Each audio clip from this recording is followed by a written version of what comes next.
नमस्कार, good afternoon. सास, बहू और सेंसेक्स के आज के इस एपिसोड में आप सबका स्वागत है। अगले आधे घंटे हमेशा की तरह कोशिश यही कि जो महिला दर्शक आज जुड़ेंगी इस प्लेटफॉर्म पे हमारे साथ होंगी, उनकी क्वेरी सॉल्व करी जाए। और फिर से बाजार के एक और जाने माने एक्सपर्ट मदद करने के लिए आपको आपकी स्क्रीन पे नजर आएंगे। और इस बार वो हैं मार्केट एक्सपर्ट और ट्रेडर, कोलकाता से, सिटी ऑफ जॉय से, अमित सेठ साहब। सेठ साहब, good afternoon. Thank you so much जुड़ने के लिए, इस शो में शिरकत करने के लिए। बस आ रहा हूं आपके पास। पहले डायरेक्टर साहब दिखाना शुरू कर दिया। वैसे ये है हमारा व्हाट्सएप नंबर आपकी स्क्रीन पे रीच आउट करने के लिए। ऐसे ही ट्विटर का, एक्स का आईडी, इंस्टाग्राम का और थ्रेड का आईडी सब आपको आपकी स्क्रीन पे नजर आएंगे। एक मिनट इंस्टाग्राम का आईडी स्क्रीन पर रखिएगा डायरेक्टर साहब, वो थोड़ा सा इंपॉर्टेंट। इंस्टाग्राम का लेकर आइएगा। ये आ गया, आएगा। ये यहां पे रोकिए। ये इंस्टाग्राम का आईडी है आपकी स्क्रीन पे। ध्यान रखिएगा, इसमें कोई डॉट, कोई स्पेशल कैरेक्टर नहीं है। आप में से बहुत लोगों के अपडेट्स आ रहे हैं जिसमें कोई उनको मैसेज कर रहा है बिटकॉइन में इन्वेस्ट कराने के लिए वगैरह वगैरह। उसमें मेरे ख्याल से ऐश डॉट वर्मा या कहीं डॉट वॉट लगा हुआ है। वो आईडीज मुझे ब्लॉक कर रखा है उन्होंने, तो मैं उसे रिपोर्ट नहीं कर पा रहा हूं। आप में से कई लोग रिपोर्ट कर रहे हैं, पर वो आईडी लगातार सबसे वो पैसा वैसा मांग रही है। प्लीज ध्यान रखिएगा, ये जो आईडी स्क्रीन पर है without any special character in between, यही सिर्फ इकलौता इंस्टाग्राम आईडी है। बाकी कोई भी आईडी आपको फॉलो करने आ गया है, प्लीज ब्लॉक करिएगा, क्योंकि वो पेज एग्जैक्टली सेम एमुलेट कर रहा है जैसे ये वाला इंस्टाग्राम आईडी का पेज है। प्लीज ध्यान रखिएगा इस बात का, सिर्फ यही इकलौता आईडी। चलिए मार्केट्स एक बार स्क्रीन पर रख दीजिएगा प्लीज डायरेक्टर साहब। ठीक है, हमने फ्राइडे को बहुत अच्छा मूव एंजॉय कर रखा है। उस तगड़े अप मूव्स के बाद अब सैटरडे का सेशन निगेट कर रहा हूं। जहां चले थे वहीं खत्म हो गया, तो सैटरडे वॉल्यूम पार्टिसिपेशन ठंडा था। पर फ्राइडे का सेशन गजब के मूव्स थे। 350 पॉइंट निफ्टी पे, 1100-1200 पॉइंट निफ्टी बैंक पे। तो उसके बाद कह लीजिए कंसोलिडेशन है, और क्या है। सब प्लेयर्स लौट के आए, पार्टिसिपेंट्स लौट के आए। ग्लोबल क्यूज थोड़े से ठंडे थे, कंसोलिडेशन का मूड दिखा रहे थे। हमने एक तरफा मूव फ्राइडे को ट्रेंडिंग डे बनाया था, गजब का रिकॉर्ड उच्चतम स्तर छुए थे, और रिकॉर्ड्स के आसपास कंसोलिडेट कर रहे हैं। और क्या है, 22,400, 410, 420 के आसपास के जोन्स। हाँ, कुछ दिक्कत है मेरे को तो वो ब्रॉडर मार्केट्स के, पर वो आज की कहानी नहीं है। पिछले 8-10 दिन से ऐसा होते ही चले जा रहा है। ब्रॉडर मार्केट में डिस्ट्रीब्यूशन के साइंस क्लियरली एविडेंट है, और वो इंडेक्स से नहीं दिखेगा आपको। हाँ, मुझे पता था इंडेक्स आने वाला है। मार्केट ब्रेथ से दिखेगा आपको। 1:2 का रेशियो है। ये बस एक दिक्कत है, वो डिस्ट्रीब्यूशन अभी भी ब्रॉडर मार्केट से चल रहा है। तो हम रिटेल को अपने mid cap side of the small cap side of the portfolio पे थोड़ा सा कॉशियस रहना है, रह के मुनाफा बांधते रहना है। थोड़ा सा क्वालिटी की तरफ ही अपना रुझान इस समय रखना बहुत जरूरी। खैर सेठ साहब, मार्केट्स में क्या व्यू बन रहा है, कैसे रीड करूं आज का जो थकी सी चाल है? कोई दिक्कत तो नहीं? जी Ashish ji, good afternoon and good afternoon to everyone. आपने काफी अच्छे से प्रेजेंट किया कि फ्राइडे के सत्र में हमने एक स्ट्रॉन्ग सेशन देखा था। तो ऑलमोस्ट अब हम थोड़ा सा साइडवेज है, कंसोलिडेशन है, रोज बाजार बढ़ नहीं सकता। अभी तो फिलहाल कोई दिक्कत की बात नहीं है। मुझे लगता है मार्केट एक रेस्ट ले रहा है। जब तक 22,250, 300 निफ्टी में इंटैक्ट है, I think everything is okay. यहाँ पे थोड़ा सा एक बस कंसोलिडेशन मोड में है। सिमिलरली बैंक निफ्टी का 46,800, 47,000 एक सपोर्ट है। तो वी कैन से कि today is a rest day, consolidate कर रहा है, कोई साइन ऑफ वीकनेस नहीं है यहाँ पे। रेस्ट डे है, कोई साइन ऑफ वीकनेस नहीं है, कोई दिक्कत नहीं है बाजार में। अभी तो ऐसा कुछ दिखता नहीं, ज्यादा सोचिएगा मत, मोमेंटम इंटैक्ट ही लगता है। सवाल जवाब के सिलसिले की शुरुआत कर रहा हूं। बीच बीच में कोई इंटरेस्टिंग स्टॉक्स अगर स्क्रीन पे आ रहे होंगे, टिकर टीम हाईलाइट करोगी तो सेठ साहब से उस पर बातचीत करते चलेंगे। आज लखनऊ जाना है, गुजरात के भुज जाना है, और ग्रेटर नोएडा जाना है। जो कनेक्ट हो पाए, पैच हो पाए, वो आपको स्क्रीन पे नजर आएंगे। मेरे ख्याल से भुज गुजरात से कनेक्शन अब तक एस्टैब्लिश नहीं हुआ है। हो जाएगा तो डायरेक्टर साहब स्क्रीन पे रख देंगे। पहले लखनऊ जा रहा हूं, स्वाति जी स्क्रीन पे। स्वाति मैम हाय, नमस्ते, गुड आफ्टरनून। क्या करते हो आप नवाबों के शहर में स्वाति मैम? सर हम गवर्नमेंट टीचर हैं। अरे वाह, लखनऊ में ही? नहीं सर, प्रेजेंटली बहराइच में हम जॉब करते हैं। तो लखनऊ से टू एंड फ्रो करना पड़ता है? जी, लखनऊ मेरा घर है। हाँ, अरे वाह। और क्या सब्जेक्ट पढ़ाते हो मैम? सारे? हाँ, पीआरटी टीचर, ऑल सब्जेक्ट्स। ओ ग्रेट। और साथ साथ स्टॉक मार्केट में रुचि डेवलप हो गई, कब हुई, कैसे हुई? ये कुछ साल भर पहले से मेरी इसमें थोड़ा इंटरेस्ट आया। मेरे घर में ही मेरे मतलब रिलेटिव हैं, उन्होंने मुझे सजेस्ट किया कि मतलब पहले मैं म्यूचुअल फंड में ही ओनली इन्वेस्ट करती थी, बट उन्होंने मुझे सजेस्ट किया तो मैं मार्केट में आ गई। और पिछले साल मतलब पिछले साल से अब तक मैंने बहुत अच्छा मतलब मुनाफा लिया है।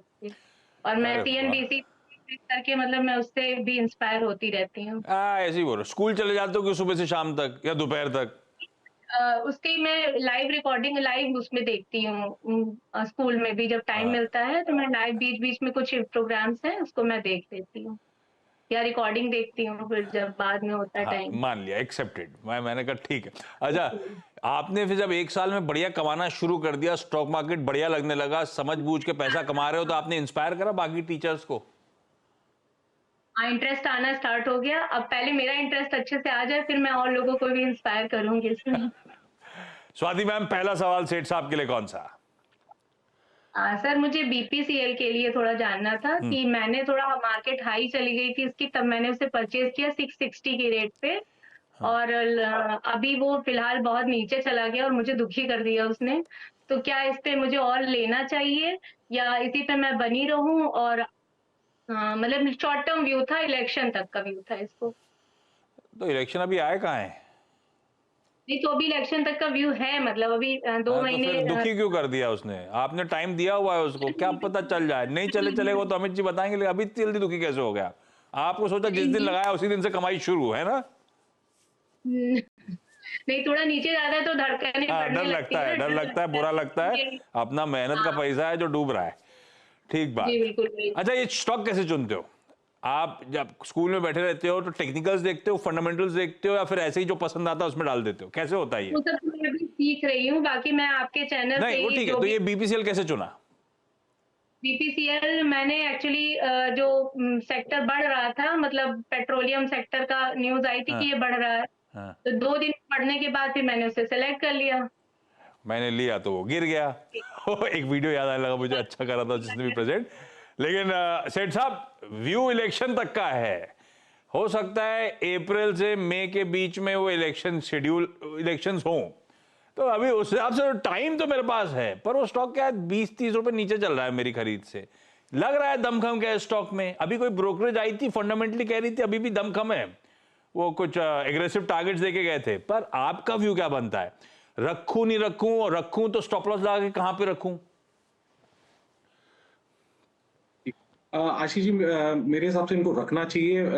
इनका जो दुख है मेरे को लगता है इसमें खत्म हो जाएगा, क्योंकि स्टॉक इन्होंने जब लिया तो एक अप मूव में था, उसके बाद एक स्टॉक पुल बैक मोड में आया, और इस पुल बैक मोड में हमने देखा 10 और 20 डेवा बड़ी ब्यूटीफुली रिस्पेक्ट हुआ, स्टॉक ने कंसोलिडेट किया और आज के सत्र में वापस अप मूव देख रहे हैं। तो जिस हिसाब से सेटअप बना हुआ है, मुझे लग रहा है कि 670 672 जो इनका प्राइस है, वो तो 203 दिनों में आ जाना चाहिए, तो बने रहे इसमें। और प्रीवियस स्विंग है की तरफ जो कि लगभग 700 के आसपास है, वहां भी जा सकता है। तो बिल्कुल बने रहे। सेटअप फेवरेबल है, ओवरऑल स्ट्रक्चर पॉजिटिव है। स्टॉप लॉस, क्योंकि अगर हम आज की पोजीशन से देख रहे हैं तो 625 का एक स्टॉप लगाना चाहिए आपके। आशा करता हूँ टारगेट्स भी आएंगे, क्योंकि टेक्निकल स्ट्रक्चर पॉजिटिव है और प्राइस क्रॉस भी होगा स्ट्रक्चर देख के। बुरा बेट नहीं है। 625 पे लगाइए अपना स्टॉप लॉस और होल्ड करिए। शायद जो अभी फिलहाल डिसअपॉइंट कर रहा है वो डिसअपॉइंटमेंट ज्यादा दिन ना चले, ये स्टॉक रिटर्न दे के जाएगा आपको। बढ़िया चॉइस है। लौटता हूं स्वाति मैम अगले सवाल के लिए। पहले ग्रेटर नोएडा से याशी वर्मा स्क्रीन पे। याशी जी हाय, गुड आफ्टरनून मैम। क्या करते हो ग्रेटर नोएडा में आप मैम? आपको कितना टाइम हो गया शेयर बाजार, इक्विटी मार्केट्स में आए? इक्विटी मार्केट में मेरे को ऑलमोस्ट 4 इयर्स हो गए, और मेरे पास 3 साल से मतलब एक शेयर पड़ा हुआ है। मेरा शॉर्ट टर्म जो गोल था वो लॉन्ग टर्म कन्वर्ट हो गया, एंड फ्रॉड एनालिस्ट में मैं ग्रेटर नोएडा। मुझे थोड़ा सा हेजी से आवाज आ रही है। डायरेक्टर साहब, ऑडियो क्लियर नहीं है क्या?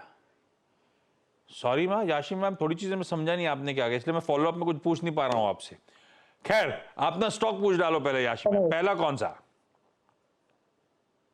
दीपक नाइट्रेट। ओके, मैम लिया हुआ है, लेने का मन है? इसके मेरे पास 12 हाँ लिया हुआ है 2021 से। हाँ 12 शेयर है मेरे पास 2639 पे। इसमें क्या मैं सलाह लेना चाहूंगी, होल्ड करना चाहिए या फिर लॉस पे एग्जिट लेना चाहिए? बार बार हाई पे आता है, 2500 के अराउंड हाई पे आया था अभी, बट फिर वापस वही 2100-2200 पे मूव कर रहा है। हाँ, नहीं कई सारी केमिकल कंपनी उस लिहाज से डिसअपॉइंट कर रही हैं।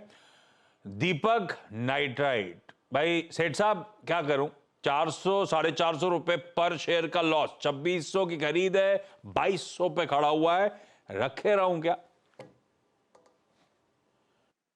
जी आशीष जी, अगर इसका स्ट्रक्चर देखें तो स्टॉक पिछले कई दिनों से अपने 200 डेमा पे कंसोलिडेट कर रहा है। अप ट्रेंड तो नहीं है यहाँ पे, लेकिन कंसोलिडेशन जरूर नजर आता है 200 डेमा के आसपास, जो कि लगभग 2160 के लेवल्स के आसपास आता है। लेकिन स्टॉक को प्रॉब्लम आ रही है अपने 10 और 20 डेमा के ऊपर सस्टेन करने में। जब भी स्टॉक थोड़ा सा ऊपर जाता है तो एक वापस पुल बैक देखते हैं। तो मेरी सलाह ये यहाँ पे यही है कि 2160 के स्टॉप लॉस से बने रहें, एक बार इसे होल्ड करें।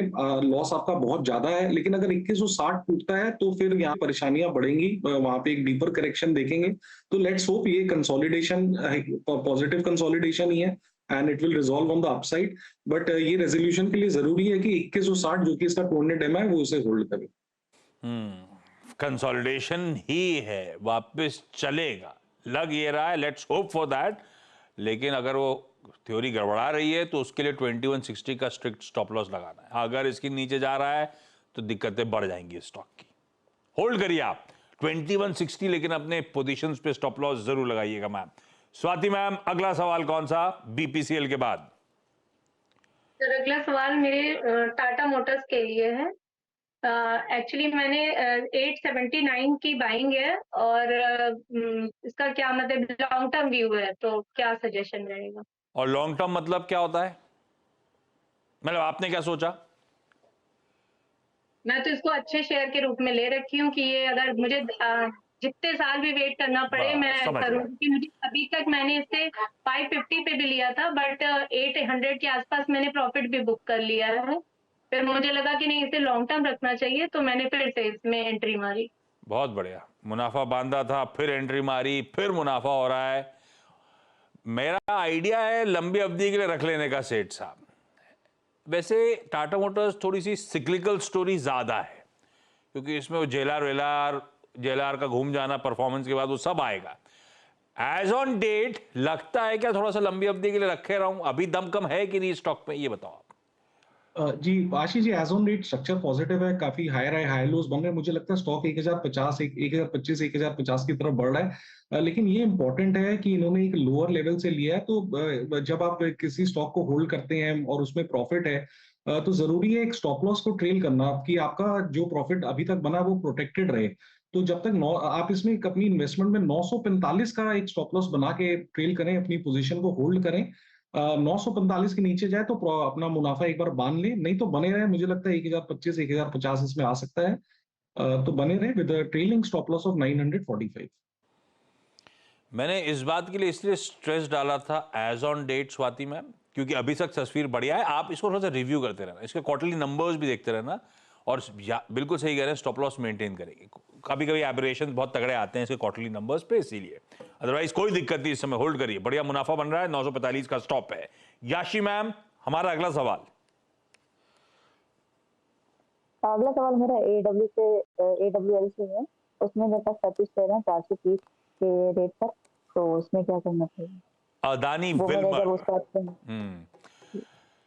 भाई सेठ साहब, ये बहुत लोगों का सवाल है। अदानी के डिफरेंट स्टॉक्स एक्यूमुलेट सबने करे थे जब पिटे थे, या कई लोग ऊपर से फंसे हुए हैं। बाकी अदानी ग्रुप के स्टॉक्स तो बहुत मीनिंगफुली बाउंस बैक कर गए। ये अदानी विल्मर उनमें से नहीं है। हाल फिलहाल थोड़ा बहुत सुधरा जरूर है, लेकिन उस तरह से मीनिंगफुल बाउंस बैक आया नहीं है। इसके हायर लेवल्स कहीं दूर के थे। अभी भी रख लूं कि नहीं रखूं? मेरी 50 रुपए की हर शेयर पे लॉस हो रहा है, 35 क्वांटिटी है। जी आशीष जी, इसके बारे में हमने लास्ट शो में भी बात किया था। 410 का एक रेजिस्टेंस लेवल है। स्टॉक बार बार वहां को टच 410 के लेवल्स को देखा जा रहा है, टच करके वापस रिवर्स कर जाता है। फिलहाल 200 डेमा के ऊपर होल्ड कर रहा है। मोमेंटम यहाँ पे नहीं है। 3 से 4 दिन पहले जरूर एक वॉल्यूम देखा था, उसके बाद थोड़ा साइडवेज रेंज में चला गया है। तो इसमें बने रहे, लेकिन एक स्टॉप लॉस लगा के रखें 370 के आसपास। थोड़ा सा बाउंस है तो निकलने की कोशिश करें, क्योंकि मोमेंटम नहीं है इसमें।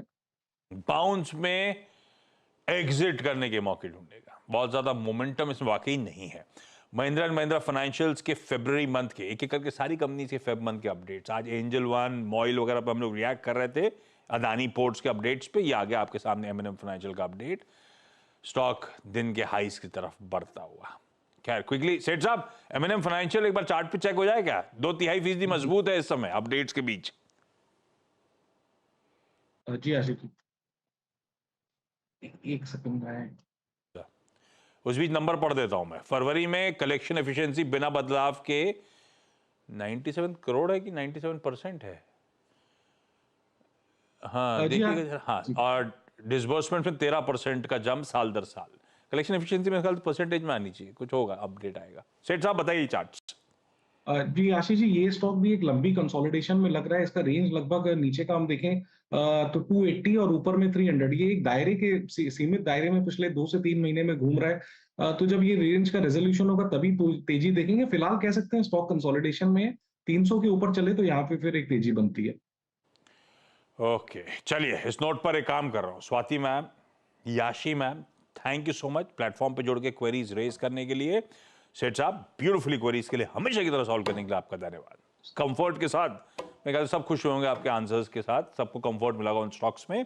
क्विकली थोड़ा सा ब्रेक ले रहा हूं, ब्रेक के उस पर जब लौटूंगा तो आज का एक quick market update, market check लेंगे। ब्रेक के बाद आपका स्वागत है। मार्केट से खैर टिकट टीम ब्यूटीफुली नीचे चला रही है। कुछ इंडिविजुअल स्टॉक्स में 2 चीजों का आजकल बोलबाला है, या तो वो सरकारी हो या वो टाटा ग्रुप की हो। अब वायदा के गेनर्स देखिए आप, BHEL, NTPC जैसी सरकारी कंपनी गजब करी हुई। BHEL तो 12-13% मजबूत है। ऐसे ही टाटा ग्रुप लगातार एक्टिव है। आज भी टाटा कम्युनिकेशन, टाटा पावर जैसे स्टॉक स्क्रीन्स पर आएंगे। 3.5% का उछाल इन काउंटर्स में। तो ये वो पॉकेट्स है जो आउट परफॉर्मेंस इनकी कंटिन्यू होती है। खैर ब्रेक लेते हैं। ब्रेक के उस पार CNBC वास्ते प्रोग्रामिंग कंटिन्यू करेगी। अपन लोग सास बहू और सेंसेक्स में अब कल 12:27 पे करेंगे मुलाकात। आप लोग अपनी क्वेरीज तो तमाम प्लेटफॉर्म्स पे प्लीज भेजते रहिए। नमस्कार। बता दें कि मनी कंट्रोल पर दिए गए विचार एक्सपर्ट्स के अपने निजी विचार होते हैं। वेबसाइट या मैनेजमेंट इसके लिए उत्तरदायी नहीं है। यूजर्स को मनी कंट्रोल की सलाह है कि कोई भी निवेश निर्णय लेने से पहले सर्टिफाइड एक्सपर्ट की सलाह लें।